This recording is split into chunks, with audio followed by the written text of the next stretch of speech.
UP में देवरिया जैसे कांड की धमकी। इस बार पूर्व डीजीपी के भतीजे ने दिखाई हेकड़ी। योगी राज में गुंडे बदमाशों की दादागिरी नहीं चलेगी। आखिर किस आधार पर इतना उछलने लगती है गुंडों की टोली। नमस्कार, एनएमएफ न्यूज देख रहे हैं आप। मैं हूं आपके साथ अभिषेक पुंडीर। आज की रिपोर्ट में बात करेंगे गुंडे माफियाओं के बढ़ते हुए हौसले की, बुलंद होती उनकी आवाज की। योगी राज में जिस तरह से गुंडे बदमाशों पर नकेल कसी गई थी, देवरिया कांड के बाद लगता है जैसे योगी की इस दहशत को कम करने की कोशिश शुरू हो गई है, क्योंकि एक और देवरिया जैसा कांड करने की धमकी दे दी गई, वो भी एक पुजारी को। क्या है पूरा मामला, इस रिपोर्ट में देखिए। याद है आपको 2 अक्टूबर को अभी हाल ही में देवरिया में हुआ जघन्य कांड। एक ही परिवार के कैसे 5 लोगों की लाशें बिछा दी गई। हैवानों को तरस नहीं आया।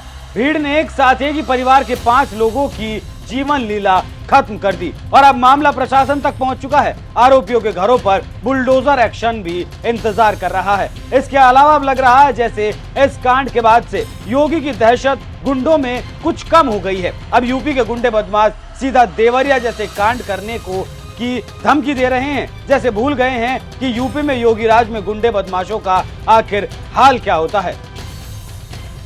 तभी तो उत्तर प्रदेश के जौनपुर जिले में देवरिया जैसा हत्याकांड किए जाने की धमकी दे दी गई एक पुजारी को। अब आपको लगेगा भला इतनी हिम्मत किसके पास है जो इस तरह की धमकी दे दी गई, तो ये हिम्मत दिखाई है पूर्व डीजीपी के भतीजे ने।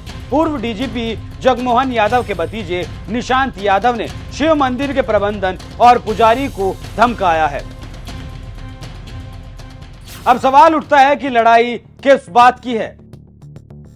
तो विवाद दरअसल शिव मंदिर की 7.5 बीघा जमीन को कब्जाने का है। जगमोहन यादव के भतीजे निशांत यादव पर मंदिर के पुजारी को धमकी देने का आरोप लगा है। वहीं इसकी शिकायत पर कोई एक्शन ना होने से पुजारी और पुजारी का परिवार परेशान है, जिस पर अब पीड़ित पक्ष ने सीधे सीएम योगी से गुहार लगा दी। पीड़ित ने सीएम योगी आदित्यनाथ से शिकायत करते हुए कहा कि जौनपुर में डीएमएसपी कोई जांच नहीं कर रहा है, ऐसे में उनके परिवार को सुरक्षा दी जाए।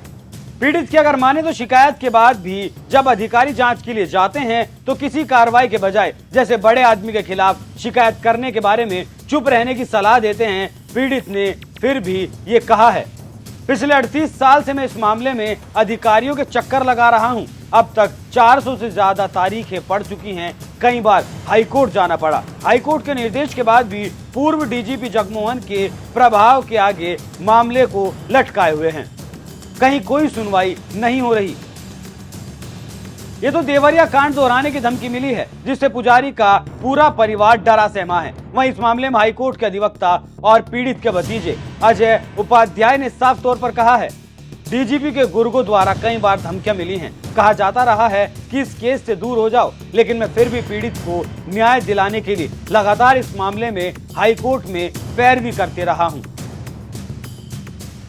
वहीं खुलासा तो ये भी हुआ है कि पूर्व डीजीपी ने मंदिर के पुजारी को ही नहीं बल्कि आसपास के कई और लोगों को भी हैरान परेशान किया हुआ है। अधिवक्ता का आरोप है, पूर्व डीजीपी ने मंदिर में पुजारी विजय उपाध्याय जैसे ब्राह्मण ही नहीं बल्कि तलहटी गांव के कई यादवों और अन्य जाति के लोगों को भी अपने रसूख की बदौलत परेशान किया है।